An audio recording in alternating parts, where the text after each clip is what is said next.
Assalamualaikum warahmatullahi wabarakatuh.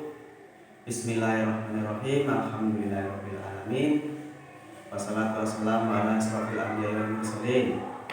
Nama saya Toto Rianto dari kelas semester 3 non reguler kampus IKIP PGRI Jember. Teman-temanku dimanapun berada, kali ini saya akan mempresentasikan tentang pendidikan anak tunanetra. Saya ditugaskan oleh dosen saya, yaitu Ibu Sugiyartati, SPD, MPD. Langsung saja untuk menyingkat waktu, ya. Oh ya, nomor NIM saya adalah 20918620220037. Baik, saya akan langsung saja mempresentasikan untuk menyingkat waktu tentang tunanetra. Ya. Apa itu tunanetra? Pertama, definisi tunanetra. Yang kedua, kelompok-kelompok atau golongan-golongan tunanetra. Yang ketiga adalah sebab-sebab terjadinya tunanetra, ya, dan lain sebagainya. Baik, yang pertama saya akan menjelaskan apa sih tunanetra itu. Ya, baik, tunanetra itu berasal dari bahasa Sanskerta. Bahasa Sanskerta Jawa, artinya tuno dan netro. Tuno itu artinya rugi atau tidak punya. Netra artinya paningal. Netro artinya paningal. Kalau dijabarkan berarti tunanetra itu adalah orang yang tidak mempunyai penglihatan. Itu menurut bahasa. Dan masih banyak lagi definisi-definisi menurut istilah.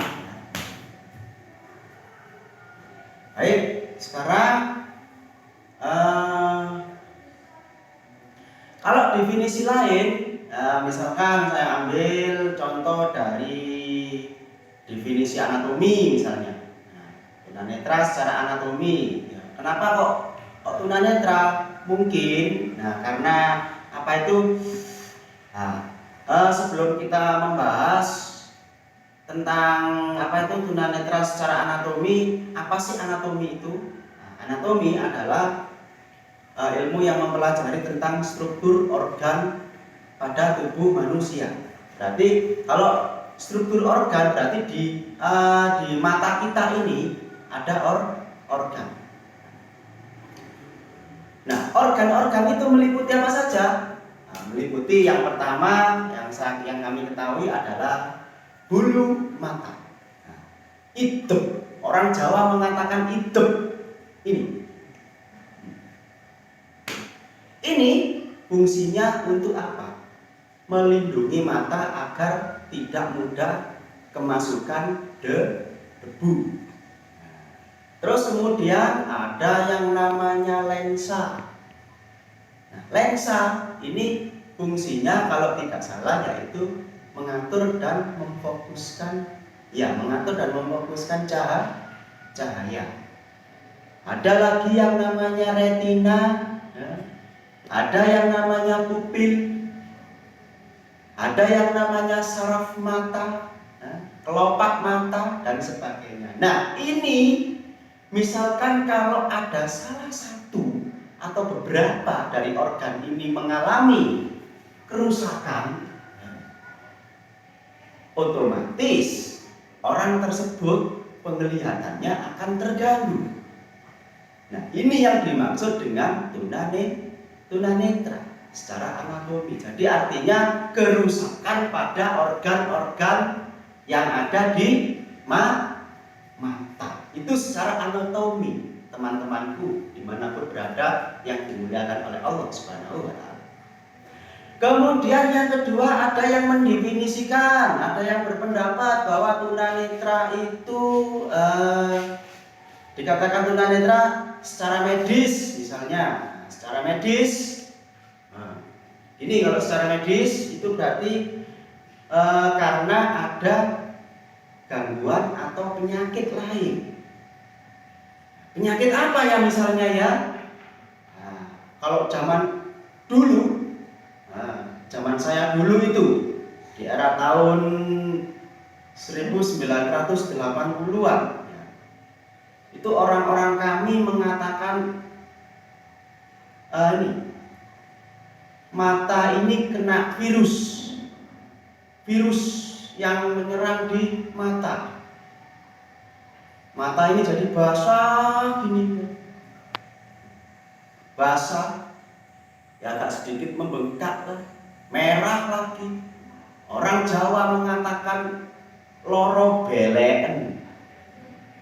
Ini kalau dibiarkan pun juga bisa menyebabkan kerusakan pada organ penglihatan, yang mana organ tersebut terganggu, jadinya buta. Nah, ini termasuk tunanetra yang orang katakan secara medis.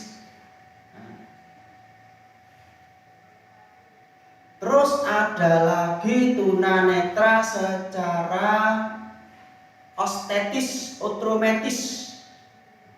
Apa itu ostetis otrometis? Wah, kalau ini Bunda, saya baru dengar ya Bu ya. Bunda Tati, saya baru dengar yang Anda jelaskan ini. Yang mana bola mata ini katanya ini agak sedikit keluar, terus dibarengi dengan di saraf itu terganggu. Jadi apa ya? Jelek. Orang lain melihat itu jelek. Wis gak ketok mripate metu. Nah, terus itu definisi dari tunanetra. Oke, selanjutnya untuk menyingkat waktu, sekarang kita ke kelompok-kelompok tunanetra. Nah, tunanetra itu maaf Bu Bunda, ini pakai bahasa saya sendiri Bu, yang mungkin yang pernah kami alami atau yang kami ketahui selaku pemilik difabel tunanetra. Kalau saya menjelaskan dengan ini yang Bunda berikan ini nanti kayaknya agak kelamaan Bu, kasihan nanti Bu saya ini.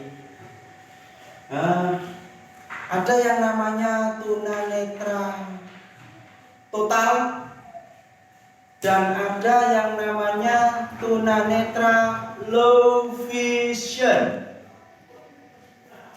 Total.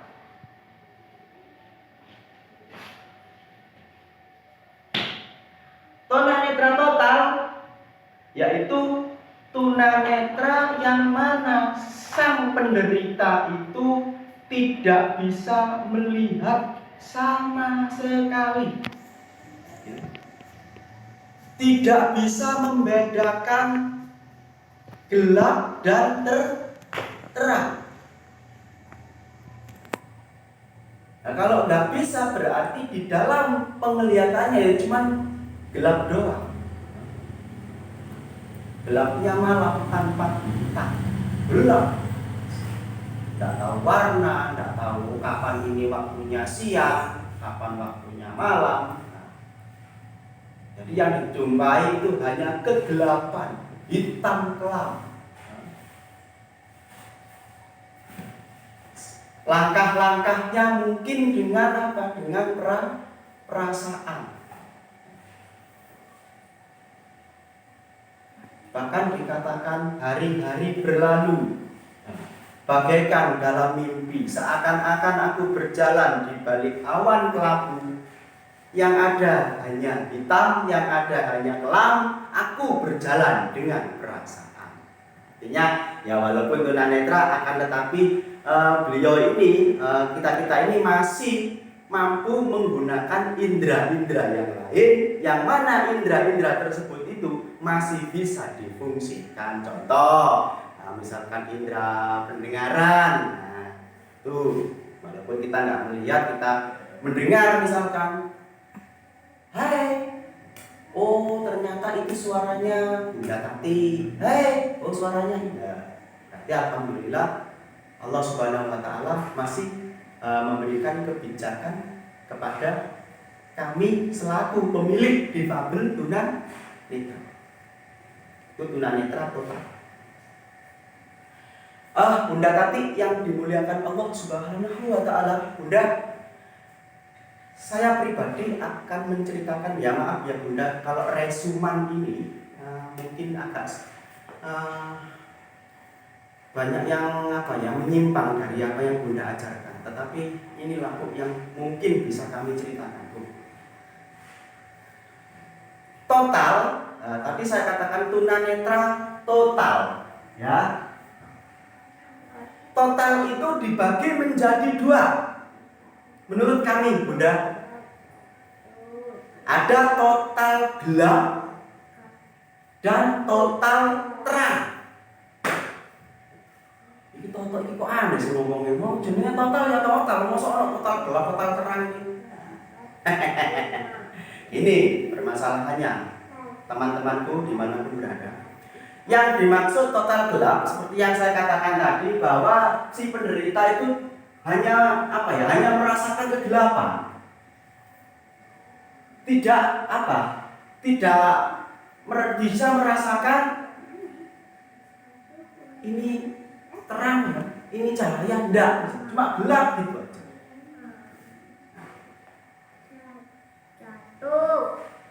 Kalau itu iya, itu yang tunanetra yang total gelap.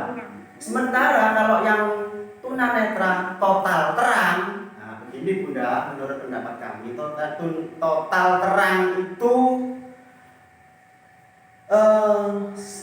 tunanetra yang mana kita atau kami masih mampu membedakan mana yang gelap dan yang terang. Walaupun dikatakan total, tapi kami pun mampu membedakan, oh ini waktunya siang hari, itu cahaya matahari nampak di ufuk timur, nampak di tengah, nampak di ufuk barat. Akan tetapi Bunda Tati yang dimuliakan Allah, hanya yang mungkin kami tidak mampu itu ketika ada bayangan, baik itu bayangan jari-jari kita sendiri, nah yang diginikan, orang Jawa mengatakan iki piro rek, gak eru, siji diwara loro diwara limo. Tidak tahu. Bahkan di depan kita ini ada orang lewat. Kalau orang itu tidak bersuara, tidak tahu. Loh, nek ngono kesimpulannya apa sih tok kesowan niku tok? Kesimpulannya berarti orang itu hanya mampu membedakan ada cahaya atau tidak ada cahaya. Itu aja. Kalau tidak ada cahaya berarti gelap. Kalau ada cahaya berarti terang. Itu namanya total terang. Ini menurut pendapat kami pribadi, Bunda. Ampun ya Bunda. Karena kami yang merasakan, Bun.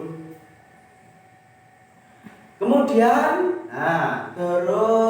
dari saya tadi ada tunanetra total. Terus yang kedua ada tunanetra low vision.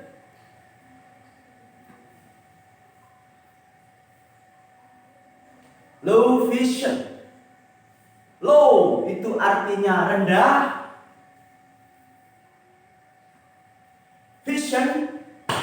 artinya pandangan. Berarti pandangan kita, pandangan saya ini lebih rendah di bawah orang-orang yang normal atau orang-orang yang tidak mengalami hambatan. Low vision, low itu rendah, vision pandangan, bayangannya itu rendah di bawah rata-rata. Orang kalau istilah waktu saya mengikuti seminar dulu di gereja Albatros, Bunda, tahun 1989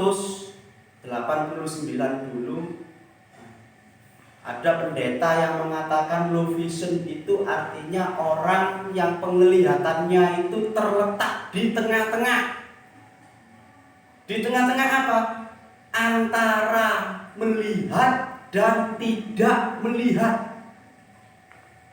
Diarani ketok, tapi kok nggak mampu delok jarak sakmono adohe. Wong kadang-kadang maca ngene ae sik kliru. A diwarak C, C diwarak E. Jare wong ini sih, padahal ketok. Tapi kok sih, nah itu low vision. Yaitu orang yang penglihatannya itu terletak di tengah-tengah, antara bisa melihat dan tidak. Orang Jawa mengatakan remeng-remeng, padang nemen yo enggak, peteng nemen yo enggak, biasa remeng-remeng kayak maghrib gitu Bunda. Itu vision. Nah, oke. Itu yang low vision. Jadi kalau low vision ini tunanetra, akan tetapi di depan kita ada benda ya, misalnya bayangan atau apa gitu. Dia tahu. Contoh misalkan ini Bun. Nah, kalau ini saya lempar,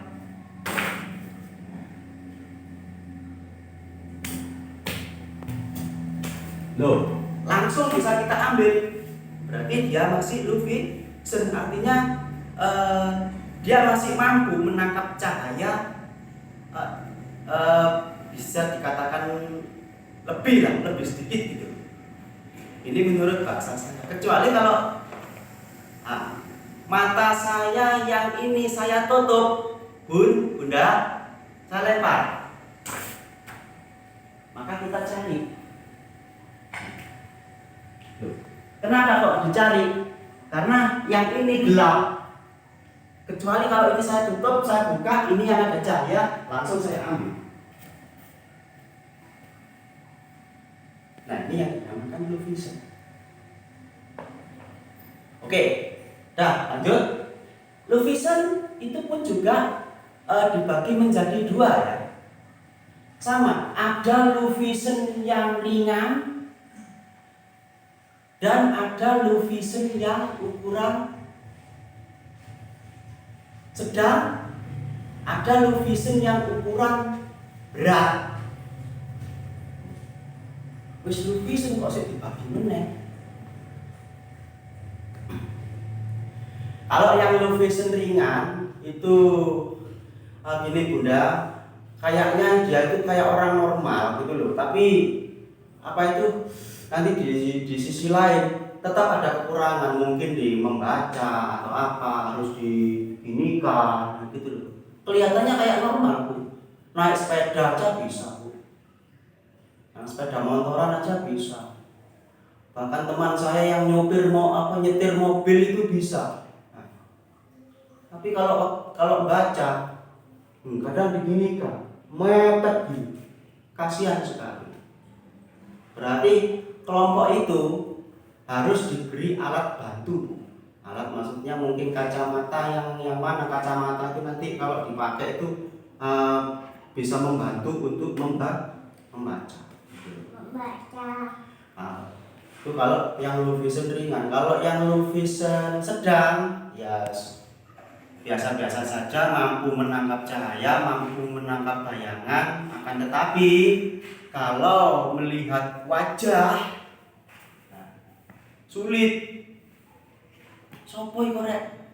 Sulit. Kalau nggak bersuara kita nggak tahu. Kalau yang low vision ringan mungkin ya, ada orang berjalan, oh Bunda Tati yang berjalan loh, langsung tahu tanpa bersuara. Itu yang ringan. Kalau yang sedang, kalau nggak bersuara ya tidak tahu. Kalau yang berat, nah, kalau yang berat ini diibaratkan, kalau saya mengatakan bukan low vision ya Bu ya, tapi wah saya tidak tahu istilah Inggrisnya Bu. Bisa melihat tapi cuma di bagian-bagian tertentu saja. Misalkan yang ini tidak bisa melihat, yang bisa cuma samping ini. Otomatis kalau dia melihat sesuatu ya harus cuma nyampingnya ini aja, nggak sampai lurus ini. Gitu. Dan seterusnya. Oke. Terus kemudian, nah ini kalau yang jatuh sekarang low vision sudah. Sekarang kita ke ini, apa ini? Penyebab ya terjadinya orang itu mengalami tunanetra. Banyak sekali ragamnya, banyak sekali penyebabnya. Ya, saya sebutkan satu persatu yang saya ingat Ibu. Ada orang tunanetra ketika dia itu masih berada di dalam kandungan, di dalam rahim ibunya. Bahasa kerennya disebut prenatal.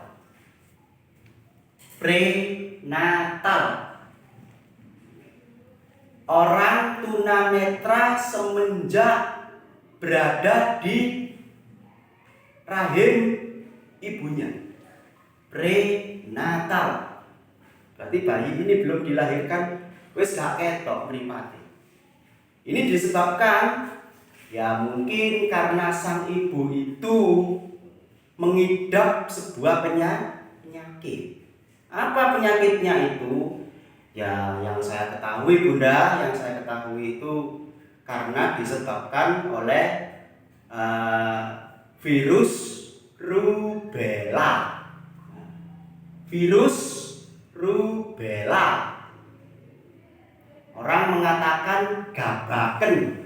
Gabak sing asale teko negara Jerman. Nah, gabak Jerman. Itu kalau menyerang janin, itu nanti bayi yang ada dalam kandungan itu kemungkinan akan mengalami kecacatan. Apapun bentuk,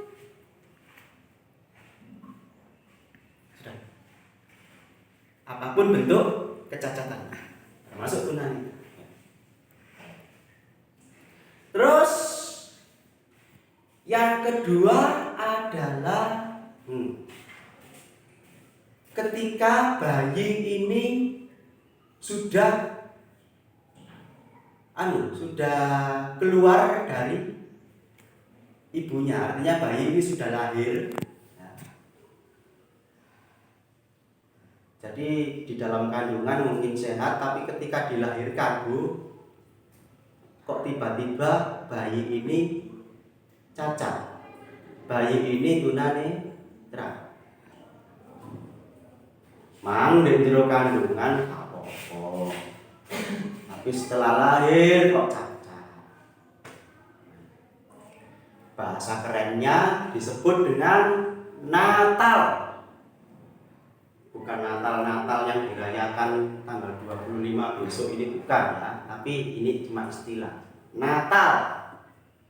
Natal artinya ketika bayi sudah lahir tapi mengalami cacat, termasuk tunanetra. Ini disebabkan karena mungkin sang bayi ini sakit panas, yang mana panasnya itu tinggi. Kalau panasnya tinggi, kalau arahnya ke sini, kemungkinan yang diserang ini kalau nggak mata, ya telinga. Kalau panasnya itu tinggi terus bisa sampai menjalar ke sini,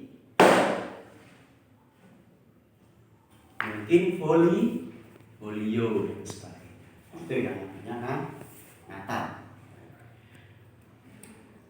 Yang ketiga adalah orang tunanetra, bayi ketika dilahirkan dan sudah dilahirkan. Apa sih toh? Apa sih toh? Maksudnya sudah dilahirkan. Normal Bu, ya normal. Tapi entah kenapa tiba-tiba mungkin usia 20 tahun misalnya, 15 tahun misalnya, loh kok tiba-tiba penglihatannya menurun, entek, akhirnya peteng dedet total tunanetra. Kok gitu? Nah, ini mungkin disebabkan karena mungkin orang tersebut ini mengalami kecelakaan, ya. Nah, kecelakaan kan ada kecelakaan terus ibaratnya, nah ini kepalanya mungkin membentur aspal, pak, akhirnya pengaruh pada saraf di mata. Itu namanya postnatal. Dan masih banyak penyebab-penyebab yang lain. Nah, yang saya ketahui penyebab orang tunanetra ini karena ada perkawinan sedara. Perkawinan sedara ini bisa menyebabkan orang itu menjadi cacat tunanetra atau cacat yang lain.